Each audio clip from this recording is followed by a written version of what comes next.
కొన్ని రాళ్ళు కంకర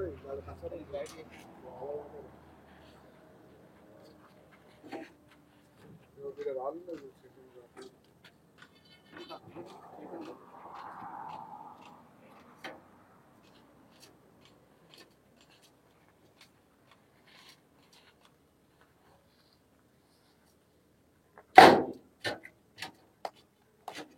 ఫోన్ చేసిన ఫోన్ లిఫ్ట్ ఆన్సర్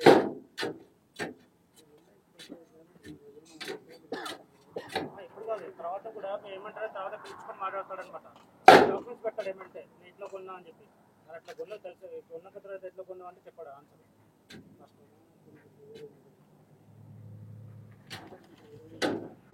సో ఇది ఏంటంటే మేము 2022లో కేసు వేసాము. ఈ బిల్డర్ ఏంటంటే వచ్చి కొన్నాడు అనమాట, మాకు చెప్పకుండా కొనేసాడు. అడిగితే మేము డాక్యుమెంట్స్ చూపించట్లేదు ప్రాపర్గా. ఈ ఆల్రెడీ 2002లో స్టార్ట్ చేసినప్పుడు అదే కేసు వేసినప్పుడు ల్యాండ్ అనేది అగ్రికల్చర్ ల్యాండ్లో స్ట్రైట్గా ప్లెయిన్గా ఉండే ల్యాండ్. తను 2023లో 5 CR ఇచ్చి నేను రేరాకెంచి పర్మిషన్ తీసుకున్నా, HMDA పర్మిషన్ తీసుకున్నా అని చెప్పాడు. తర్వాత ఏంటంటే 2023 అక్టోబర్ నుంచి వర్క్ స్టార్ట్ చేశాడు. కంప్లీట్ ఫాస్ట్గా స్టార్ట్ చేస్తున్నాడు అప్పటి నుంచి. అప్పటికి మేము వేసాం, పేపర్లో నోటిఫికేషన్ ఇచ్చాము. అన్ని ఇచ్చిన తర్వాత ఏమంటున్నాడు అంటే ఇది నా ఇష్యూ కాదు, నా బిజినెస్ నేను చేసుకుని వెళ్ళిపోతాను, నాకు సంబంధం లేదు అంటున్నాడు బిల్డరు. ఇప్పుడు కోర్టుకించి స్టే ఆర్డర్ తెప్పించుకున్నామండి మొన్న. ఇది నాట్ టు ఎలినేట్ అనే ఇంజక్షన్ ఆర్డర్ వచ్చింది. సో 4th రోజు వచ్చింది. ఈయన మళ్ళీ 17th రోజు వచ్చిన తర్వాత కూడా సేల్ చేస్తున్నారండి. ఈయన ఏంటంటే ఇప్పుడు ఈ బిల్డర్ ఏంటంటే వచ్చి మాట్లాడమంటే అసలు ఎవరికి ప్రాపర్గా ఆన్సర్ ఇవ్వట్లేదు. జైపాల్ రెడ్డి తర్వాత వెంకట రాఘవ మోగంటే అండి, ఇద్దరు పార్ట్నర్స్ అండి ఈ అంకుర హోమ్స్కి. వాళ్ళు ఏంటంటే పబ్లిక్ని మోసం చేద్దామని చెప్పేసి అమ్మేస్తున్నారు. ఈవెన్ కోర్టు ఆర్డర్స్ ఉన్న తర్వాత కూడా పబ్లిక్ని మోసం చేద్దామని సేల్ చేస్తున్నారు. అడిగితే మాత్రం ఆన్సర్ ఇవ్వట్లేదు. నేను మేనేజ్ చేసుకుంటాను, నేను ఏదైనా మేనేజ్ చేసే కెపాసిటీ నాకు ఉంది అని చెప్తున్నాడు మాతోటి. ఇలా అందుకే మేము ఇట్లా వచ్చేసి మేము ఇప్పుడు బోర్డు పాతున్నామని కోర్టుకి నుంచి ఆర్డర్ వచ్చింది. సో డిస్ప్లే చేసామని మేము ఇప్పుడు పెట్టాను. ఇప్పుడు దీనిపైన వారసత్వపైన హక్కులు ఉండడం కూడా మేము సంప్రదించలేదా బిల్డర్? లేదు, చెప్పలేదండి. మాకేం నోటిఫికేషన్ ఇవ్వకుండా, ఏమి నోటీస్ ఇవ్వకుండా అమ్మేశాడు. అంటే డెవలప్మెంట్ అగ్రిమెంట్ తీసుకున్న తర్వాత మేము అడిగితే కూడా మాకేం రిప్లై ఇవ్వట్లేదు. సో నాకు సింపుల్ ఒకటే మాట అంటాడు, నేను ఏదైనా మేనేజ్ చేసే కెపాసిటీ నాకు ఉంది, నేను చూసుకుంటా అంటున్నాడు. ఏమంటే పిలిపిస్తాడు, మాట్లాడతాడు, ఏమంటే బెదిరిస్తాడు. ఇంకా ఇట్లా వస్తే మాత్రం ఇప్పుడు కూడా రిప్లై రాలేదు. ఈవెన్ కోర్టు ఆర్డర్స్ వచ్చిన తర్వాత మళ్ళీ అమ్మేస్తున్నాడు. ఇప్పుడు కోర్టు నుండి ఆర్డర్స్ వచ్చినా కూడా వాటిని ఒబే చేయకుండా థర్డ్ పార్టీ అమ్మేస్తున్నాడు. 4th రోజు వచ్చింది, 17th రోజు 16th రోజు సెల్యూట్ చేశాడు థర్డ్ పార్టీకి. వివాదాస్పదమైన ల్యాండ్ ఉందని తెలిసి కూడా మీ దాంట్లో అడుగు పెట్టడానికి కారణం ఏంది? మీ ల్యాండ్ అది ఆ బిల్డర్కే తెలవాలండి ఎలా తీసుకున్నాడు. ఎందుకంటే 65% లిటిగేషన్ ల్యాండ్ అని చెప్పి వాళ్ళ దగ్గర తక్కువ తీసుకున్నాడండి చెప్పకుండా.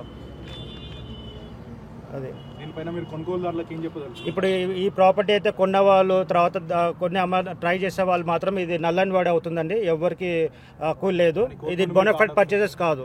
ఈవెన్ కోర్టు కూడా ఇచ్చింది. ఇవైతే కొంటారో ఇప్పుడైతే ప్రాపర్టీ ఎవరు కొన్నా కూడా తర్వాత కొన్న వాళ్ళు తర్వాత అమ్మాలని ట్రై చేసినా కూడా ఇది బోనఫైడ్ పర్చేసెస్ కాదు. ఇది నల్ అండ్ వాడి కిందకి వస్తుంది. మాకు వాళ్ళకి సంబంధం లేదు. తర్వాత కొంటే మాత్రం వాళ్ళ ప్రాబ్లం వాళ్ళు చూసుకోవాల్సి వస్తుంది, ఫేస్ చేసుకోవాల్సి వస్తుంది. అదే ఇప్పుడైతే ఈ మాత్రం ఎవరు కొనకండి, నేను బోగస్ ఇది అంతా. ఈ కోర్టు కేసు ఉన్నా కూడా పబ్లిక్ని మోసం చేయాలని చెప్పి ట్రై చేస్తున్నాడు. మల్టిపుల్ సెల్యూట్ చేస్తున్నాడు ఆయన. వితిన్ ఛాలెంజ్గా తీసుకొని చేస్తున్నాడు. కోర్టు ఆర్డర్ ఉన్నా కూడా వాళ్ళే చేస్తున్నాడు. ఆయన రూల్స్ని వాళ్ళే చేస్తున్నాడు. ఈ అంకుర హోమ్స్ పార్ట్నర్స్ మీరు కొంచెం అడిగండి అండి, కలిసి అడిగితే మీరు చెప్పేస్తారు వాళ్ళు ఏంటి ప్రాబ్లం అని. వాళ్ళు ఎక్కడికి రావట్లేదు, మాట్లాడట్లేదు. మీడియా ముంగలు వచ్చి కూడా మాట్లాడట్లేదు. నేను ట్రై చేశాను, వాళ్ళు నేను మాట్లాడను. ఒరిజినల్ ఓనర్స్ మీరు అని తెలిసినాక కూడా మీ దగ్గర ఎప్పుడు సంప్రదించే ప్రయత్నం చేయలేడు ఓనర్? తను ఏమంటున్నాడు అంటే వచ్చి మాట్లాడాడు కొన్నిసార్లు. వచ్చి ఏమంటున్నాడు, మేము ఇచ్చింది మీరు తీసుకోవాలి అని నేను చెప్పాను. నా ల్యాండ్ అని మీరు ఇచ్చేది, నా ల్యాండ్లో మీరు ఎట్లా వచ్చారని అడిగాను. అడిగితే ఆన్సర్ ఉండదు. మా ల్యాండ్ చూసుకుంటాడని చెప్పి వెళ్ళిపోతాడు. ఎన్నిసార్లు వచ్చినా అదే ఆన్సర్ చెప్తాడు, ఇది మా ల్యాండ్ అని చెప్పాను. వాళ్ళ లాయర్ వచ్చి మేము తినేస్తాము, తినిపిస్తే మీరు కక్కేస్తారా అని చెప్పి అనిపిస్తున్నాడు. కోర్టు నుంచి రిలీఫ్ వచ్చింది కదా? అవునండి, ట్రాన్సాక్షన్ మళ్ళీ చేస్తున్నారు. కోర్టుకి నుంచి ఆర్డర్ ఉన్న తర్వాత కూడా మళ్ళీ చేస్తున్నాడు. ఇదే ఆన్సర్, నేను మేనేజ్ చేసే కెపాసిటీ నాకు ఉంది, నేను ఏదైనా చేయగలుగుతాను అని అంటున్నాడు. అవునండి, అదే చెప్తున్నాను. పబ్లిక్ కూడా ఎవరు కొనకండి, కొంటే మాత్రం అనవసరంగా అందరు ప్రాబ్లమ్ ఫేస్ చేయాల్సి వస్తుంది. సో ఇది నల్ అండ్ వైడ్ కిందకి వస్తుంది. ఏ డాక్యుమెంట్ చేసినా కొన్నా కూడా నల్ అండ్ వైడ్ కిందకి వస్తుంది. లోన ఎన్ని విల్లాస్ కన్స్ట్రక్షన్ జరిగాయి? టోటల్గా 94 విల్లాస్, 11 acres అండి ఇది టోటల్. దాంట్లో 94 విల్లాస్లో ఆల్మోస్ట్ 75% కంప్లీట్ చేస్తాడు. మీరు ఆన్లైన్లో కూడా చూసుకోవచ్చు, యూట్యూబ్లో వాళ్ళే సర్క్యులేట్ చేస్తున్నారు దీన్ని. సో ఇది ఫ్రమ్ ఆగస్ట్ డే 1 నుంచి వాళ్ళ యూట్యూబ్లో పెట్టుకుంటున్నారు, అంటే పబ్లిసిటీ చేసుకుంటున్నారు. సేల్ డీడ్ కూడా సదర్ ఎవరైతే కాంట్రాక్టర్ ఉన్నారో ఆయనే కొంచెం మతలబ్ చేస్తున్నాడు. అవును, ఈ జయపాల్ రెడ్డి గారు ఉన్నారు కదండి, ఇతనికి తెలిసి ఇతనికి అన్ని నోటీస్ ఉండే అన్ని చేస్తున్నాడు. మేము చెప్పాము, కలిసాము, మాట్లాడాము, చెప్పాము ప్రాబ్లం కూడా. ఆయన అన్ని నేను చూసుకుంటా అని చెప్పి మరీ సేల్ డీడ్ చేశారు. మేము సేల్ డీడ్ చేయకముందు కూడా కలిసాం, కోర్ట్ ఆర్డర్ వచ్చినప్పుడు కూడా కలిసాం. ఇట్లా మీరు కోర్ట్ ఆర్డర్స్ ఉన్నాయి ఏం చేయకండి, మళ్ళీ నెక్స్ట్ డేనే పోయి సేల్ డీడ్ చేస్తారు. ఛాలెంజ్గా తీసుకొని నేను ఏదైనా మేనేజ్ చేసే కెపాసిటీ ఉందని చెప్తున్నాడు, ఒకటే మాట చెప్తున్నాడు, నేను మేనేజ్ చేస్తా. మీ కుటుంబ సభ్యులు ఎవరైనా అతనికి సపోర్ట్స్ ఉన్నారా? లేరండి, ఎవరు లేరు. మా పేరెంట్స్ కూడా అందరం కలిసి ఫ్యామిలీ మీటింగ్ కూర్చొని మాట్లాడాం ఆయన తోటి. ఈ బిల్డర్స్ ఉన్నారు కదా, ఈ అంకుర వాళ్ళతో మాట్లాడాం. అయినా సరే వాళ్ళు ఏంటంటే పైన అందరి ముంగల ఒక మాట అంటున్నాడు, మేము వచ్చినప్పుడు ఒక మాట అంటున్నాడు ఆయన. సో ఏంటంటే నాకు ఏం చెప్పాలనుకుంటున్నా అంటే, ఈ బిల్డర్ని తీసుకొచ్చి పబ్లిక్లో మీడియాలో కూర్చొని మాట్లాడితే మొత్తం బయటకు వస్తుంది. ఇది ఎలా మొత్తం స్కామ్ అండి ఇది. ఇప్పుడు ఈయన ఏంటంటే ఇప్పుడు సేల్ డీడ్ చేశారు కదా, ఆ సేల్ డీడ్ కూడా బయట అవుటర్స్ కాదు, వాళ్ళ ఫ్రెండ్స్కి నోన్ పర్సన్స్కి సేల్ డీడ్ చేస్తున్నాడు. అంతా స్కామ్ మల్టిప్లై చేసుకొని చూపించుకుందామని చెప్పేసి పబ్లిక్ మోసం చేద్దామని. గతంలో ఎప్పుడైనా కొనుగోలుదారులకు మీరు ఇన్ఫర్మేషన్ పాస్ చేశాను.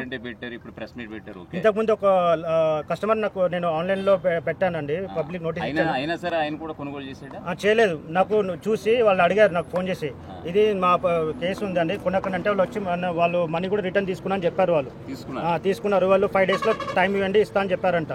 ఈవెన్ చెప్పాను, ఈ కోర్టు ఆర్డర్ వచ్చిన తర్వాత కూడా కస్టమర్ వస్తే ఇలా చెప్తున్నాడంట, ఇది మాకు ప్రాబ్లం కాదు, వాళ్ళ ఫ్యామిలీ ఇష్యూస్ అని చెప్తున్నాడంట. ఈ ల్యాండ్ వాళ్ళకి అది ప్రాబ్లం ఏం లేదు. ఏ రేషియోలో అమ్ముతున్నాడండి ఆయన? అంటే ఇది వివాదాస్పద భూమి కదా. ఈయన 35% రేషియో అగ్రిమెంట్ చేసుకున్నాడు, బిల్డర్కి వచ్చేసి 65% రేషియోలో తీసుకున్నాడు. బిల్డర్ 65%. ఎందుకంటే ఇది వాళ్ళకి తెలిసి తీసుకున్నారు, ఈ ల్యాండ్ని ఎవరు ఏం చేయలేరని చెప్పి అట్లా తీసుకున్నాడు. డే 1 నుంచి అదే జరుగుతుంది. కోర్టు తీర్పు మీకు ఫేవర్గా వచ్చినాక అతను వేరే వాళ్ళకి అమ్మితే కొనుగోలుదారు నష్టపోతారు కదా. అదే చెప్తాను, నేను అదే అడుగుతుంటే ఇది నా బిజినెస్, నేను చేసుకుని నేను వెళ్ళిపోతా, ఇది నేను ఏదైనా మేనేజ్ చేస్తా. అంతెందుకు మేము అదే కదా, ఇండైరెక్ట్ అదే చెప్తున్నాడు కదా. ఇప్పుడు కోర్టుకి ఆన్సర్ ఇచ్చిన తర్వాత కూడా ఆయన అమ్ముకుంటున్నాడు అంటే అదే కదా. ఇప్పుడు మన ముందే కస్టమర్స్ 2-3 వచ్చారు, వాళ్ళకి ఇప్పుడు మనం రాకపోతే వాళ్ళకి అమ్మేవాళ్ళు కదా. ఇప్పుడు మల్టిపుల్ అంటే వాళ్ళు ఏం చూపించాడు, నాకు రేరా పర్మిషన్ ఉంది, హెచ్ఎండిఏ పర్మిషన్ ఉంది, ఇవన్నీ చూసుకొని డాక్యుమెంట్స్ పెట్టి అమ్ముతున్నాడు.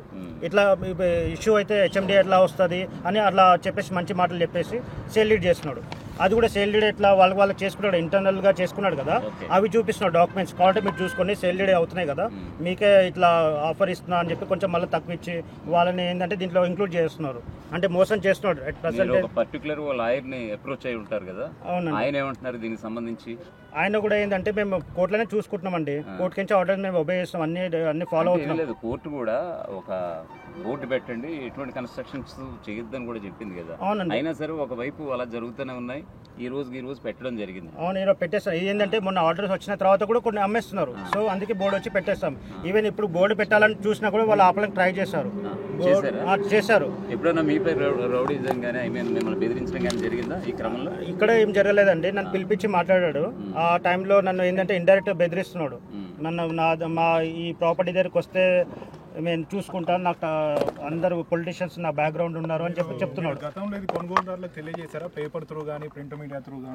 చేశాను, న్యూస్ పేపర్లో పబ్లిసిటీ ఇచ్చాను. మీకు కోర్టు నుండి ఏమన్నా స్టేటస్ కో లాంటిది ఇరు వర్గాలకు వచ్చిందా? ఇప్పుడు వాళ్ళకేం ఎవరికి రాలేదు, మాకు ఇప్పుడు స్టేటస్ కో ఇచ్చింది, ఎవరి ప్రాపర్టీ అమ్మొద్దు అని చెప్పేసి. కొన్ని స్టేటస్ కో వచ్చినా కూడా వర్క్ స్పీడప్ చేస్తున్నారు, వర్క్ స్పీడప్ చేస్తున్నారు, ప్లస్ అమ్మేస్తున్నారు. స్టేటస్ కో వాళ్ళకి కూడా వస్తుంది కదా? లేదు, రాలేదు, వాళ్ళకి ఏం రాలేదు, ఎలాంటి నోట్స్ వాళ్ళకి ఎలాంటివి రాలేవు. మా సైడ్ నుంచి మాకు వచ్చిందండి, వాళ్ళకి ఏ పర్మిషన్ రాలేదు, కట్టుకోమని చెప్పి ఇప్పటికి రాలేదు.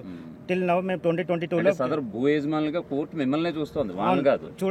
వాళ్ళ ఇచ్చింది మీకే, కాదు. లేదండి, వాళ్ళని ఎక్కడ కూడా పరిగణించట్లేదు. లేదు, ఇక్కడ భూ యజమానులుగా బిల్డర్స్ గానీ వాళ్ళని ఎక్కడ కూడా పరిగణలోకి తీసుకోలేదు. లేదు, భూ యజమానులుగా మిమ్మల్ని చూస్తుంది కోర్టు కూడా. అవునండి. మరి ఈ విషయాన్ని ఖచ్చితంగా తీసుకెళ్లాలి కొనుగోలుదారు. కోర్టులో కూడా ఇదేదో కేసు వాళ్ళది మీకు ఫేవర్ గా వచ్చింది. అవునండి, మెయిన్ రిజెక్షన్ ఆఫ్ ప్లేంట్ వేశారు, ఆల్రెడీ డిస్మిస్ అయింది డిస్ట్రిక్ట్ కోర్టులో. వాళ్ళు అప్పీల్కి వెళ్ళారు, అది పెండింగ్ పెట్టుకొని మళ్ళీ ఇంకోటి వేశారు రిజెక్షన్ ఆఫ్ ప్లేంట్.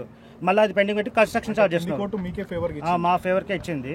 మళ్ళీ పెండింగ్లో ఉందని చెప్పేసి మళ్ళీ ఇంకో రిజెక్షన్ ఆఫ్ ప్లేంట్ వేసి ఆ పెండింగ్ ఉందని చెప్పి కన్స్ట్రక్షన్ స్టార్ట్ చేస్తూ ఉన్నాడు. లాస్ట్గా మన జడ్జి గారు ఇచ్చారండి నాట్ వాలిడేట్ అని. ఇప్పుడు ఒకవైపు కన్స్ట్రక్షన్ జరుగుతున్నాయి, సుమారుగా 94 విల్లాలు ఎన్నో మీరు చెప్తున్నారు, ఒకవేళ పక్కనే జరిగిపోతుంది. ఫైనల్ గా మీరు ఏ న్యాయం కోరుకుంటున్నారు? మా ల్యాండ్ మాకు కావాలండి, డెమాలిష్ చేసి మళ్ళీ మీకు డెమాలిష్ చేసి మా ల్యాండ్ డే 1 నుంచి అదే చెప్తున్నాను. కన్స్ట్రక్షన్ ఉన్నప్పుడు నేను కేసు వేయలే, నేను ఈ కేసు వేసినప్పుడు నా ల్యాండ్ అగ్రికల్చర్ ల్యాండ్ లాగా ఉండే, అప్పుడు నాలుగు కన్వర్షన్ చేశారు, అప్పుడే వేసాను కోర్టులో. సో అప్పుడు ఏంటంటే చెప్పాను, డే 1 చెప్పాను మా ల్యాండ్ మాకు కావాలి అంటే అప్పుడే ఛాలెంజ్ తీసుకున్నాడు, నేను ఏదైనా చేస్తానని చెప్పి ఆ డే 1 నుంచి స్టార్ట్ చేస్తాడు, కన్స్ట్రక్షన్ చేస్తాడు. కొనుగోలుదారులకు బోర్డు ద్వారా ఏం తెలియజేస్తున్నారు? బోర్డు వ్యూ పెట్టండి. ఇప్పుడు ఈ ప్లాట్ లో ఎవరైనా కొంటే మాత్రం నల్లని వాడి అవుతుందండి, మాకు దానికి ఎలాంటి బాధ్యత లేదు, మేమైతే డెమాలిష్ చేసుకుంటాం. మా సైడ్ మా ల్యాండ్ మాకు వస్తుంది, మా షేర్ దీంట్లో వచ్చిన తర్వాత మేము మొత్తం డెమాలిష్ చేసుకుంటాం, మా ల్యాండ్ మేము తీసుకుంటామండి, మాకు ఈ విల్లాస్ అవసరం లేదు. సదరు కొనుగోలుదారుల అడ్రస్లతో పాటు మీరు ఎప్పుడైనా మీటింగ్ ఏమైనా పెట్టి చెప్పారా? ఎప్పుడైనా నేను ట్రై చేశానండి, ఎప్పుడైతే కొన్నారో సేల్ డీల్ లో ఆ అడ్రస్ ఉన్నాయి కదండి సీసీ కాపీలో, ఆ సీసీ కాపీ అడ్రస్ వాళ్ళకి మ్యాచ్ అవ్వట్లేదు. నేను ట్రై చేశాను, వెళ్ళాను కుక్కట్పల్లికి వెళ్ళాను, ఎవరు చెప్పట్లేదు, ఆన్సర్ దానికి లేదు. వాళ్ళు ఆధార్ కార్డు అన్ని ఇస్తారు కదా, అంటే సదరు బిల్డర్ ఇక్కడే తెలుస్తుంది. బిల్డర్ మొత్తం మీరు చూసుకోండి, మీకు ఇస్తాను మొత్తం డీటెయిల్స్. ఇప్పుడైతే ఎవరైతే కొన్నారో వాళ్ళ డీటెయిల్స్ కి వాళ్ళు ఉన్న ప్రెసెంట్ అడ్రస్ కి మ్యాచ్ అవ్వట్లేదు, అక్కడ పోతే వాళ్ళు లేరు అని చెప్పేస్తున్నారు. ఈవెన్ ఇప్పుడు ఇక్కడ దీంట్లో ఉన్నా కూడా మీకు ఈ పర్సన్ కూడా చూపిస్తాను. మొన్న ఈ అంటే కాగిత రూపేణ ఉంది కానీ ఎక్కడ కూడా ఫిజికల్ గా లేరు. ఇప్పుడు ఈ పర్సన్ అండి దత్త నాగేంద్ర కుమార్ అని ఈ పర్సన్ ఉన్నారు, ఆల్రెడీ మేము కేసులో వేసినాం. ఈయనకే మళ్ళీ మొన్న 10 సేల్ చేశారు. ఈ అడ్రస్ వచ్చేసి కార్ఖానా ఉంది, ఈయన ఉన్నది ఆ ప్లేస్ లో లేనే లేడు, ఈ తప్పు అడ్రస్ ఉంది. మొత్తం టోటల్ బినామీ అండి, మొత్తం స్కామ్ ఇది, టోటల్ స్కామ్. ఇదైతే ఎవరు కొన్నారో కొనుగోలుదారులకు సేల్ ట్రాన్సాక్షన్ జరుగుతుందని చూపెట్టుకోవడానికి అంతే, ఇది సేమ్ అండి, వాళ్ళు చూపించుకోవడానికి వాళ్ళ దాంట్లో చేసుకుంటున్నారు. ఈ అడ్రస్ కి వెళ్తే మాత్రం ఎవరు ఆ అడ్రస్ సేల్ డీడ్ లో ఉన్న అడ్రస్ మాత్రం దీనికి సంబంధించిన కొనుగోలుదారులు ఎవరు లేరు. మీరు కావాలంటే దాని కూడా అడ్రస్ అన్ని ఇస్తాను, మీరు చూసుకోండి, ఎక్కడ అడ్రస్ లేదు. ఈవెన్ దీంట్లో ఉన్న అడ్రస్ కూడా ఈ అబ్బాయిది, ఈ నాగేంద్ర కుమార్ అన్న అబ్బాయి దీంట్లో ఉన్నారు, ఆల్రెడీ మేము కేసేసాం, దాంట్లో ఆయన ఉన్నాడు. ఈ అడ్రస్ కి మొన్న 10 ఆఫ్టర్ కోర్టు ఆర్డర్స్ వచ్చిన తర్వాత ఈయన పైన ట్రాన్సాక్షన్ అయింది 10 విల్లాస్ చేశారు. ఈ అడ్రస్ కి ఆయనకు సంబంధం మ్యాచ్ అవ్వట్లేదు, ఈ పర్సన్ ఏడున్నాడు కూడా తెలియట్లేదు. ఎలా జరిగిందో కూడా ఇప్పుడు ఈ ఇద్దరు 2 and 3 పర్సన్స్ సేల్ లీడ్ చేశారు, సేల్ లీడ్ ఇతని పైన చేశాడు, ఈ పర్సన్ కే చేశాడు అన్న. డే 1 నుంచి కోర్టు కేసు ఉన్నప్పుడు ఇతను ఉన్నాడు. ఎవరైతే మీరు ఐడెంటిఫై చేశారో ఒక నిక్కచ్చిగా ఉన్నటువంటి వ్యక్తి ఆయన అయితే విరమించుకున్నాడు. ఎవరు మీరు చెప్పారు కదా, ఒక కొనుగోలుదారు నుంచి లాస్ట్ ఒక కస్టమర్ ఫోన్ చేస్తే చెప్పాను, లాస్ట్ వాళ్ళు అడిగితే మేము మీ మనీ మీకు ఇచ్చేస్తామండి అని చెప్పేశారంట బ్యాంక్.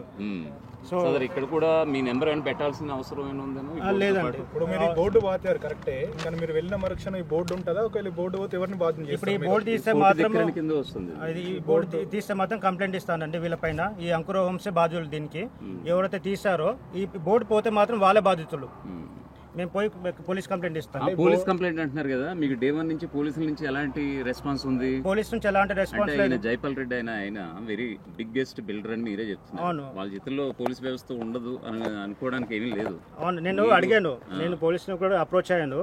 వాళ్ళు ఏమంటున్నారంటే ఇది సివిల్ మ్యాటర్, మీకు ఎలాంటి ఆర్డర్స్ లేనప్పుడు మీరు అడుగుతున్నారు, మేము ఆర్డర్స్ ఉన్నాయి అంటే ఇది సివిల్ మ్యాటర్, మేము రాలేము, అది మీరు చూసుకోండి అని చెప్తున్నారు సింపుల్ గా. ఇప్పుడు రావట్లేదు అంటే ఇప్పుడు ఈ బోర్డు తీస్తే కనుక నిజంగా మీరు చెప్పిన వాస్తవాలని భావించవచ్చు.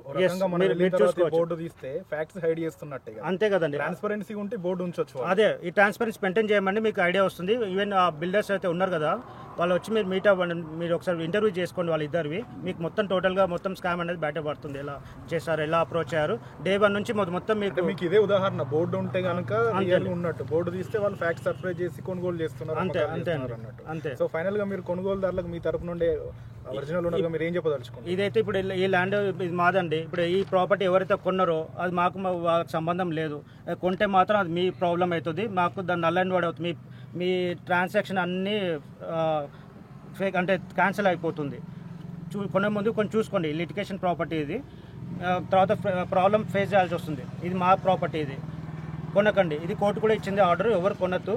కొన్న తర్వాత వాళ్ళు ఎవరు మేమైతే బాధ్యతలు కాము దానికి, అది మీకు బిల్డర్స్కి రెస్పాన్సిబిలిటీ. కోర్టు ఆర్డర్ చేతిలో పెట్టుకున్న నీకు 2 అడుగులు వేసే ధైర్యం ఉందా? లేదండి, నేను చేయను. ఎందుకంటే వాళ్ళ గురించి నాకు ఐడియా లేదు. నేను అంత వాళ్ళు కొంచెం నాకు ముందే, అందుకే మిమ్మల్ని అందరూ పిలిచాను ఇక్కడ. ఇట్లా కోర్టు త్రూనే అండి. వీళ్ళు కొంచెం నాకేంటంటే ఈ పర్సన్ అన్నది ఫ్రెండ్ నేను ఉన్నప్పుడు ఒక మాటలాగా అందరి ముందు ఒకలాగా మాట్లాడుతున్నాడు. నాకు కొంచెం సేఫ్టీ అనిపించట్లేదు. సో పబ్లిక్ కూడా ఏంటంటే నేను ఇచ్చే ఒకటే అండి, కొంటే మాత్రం ప్రాబ్లం ఫేస్ చేయాల్సి వస్తుంది.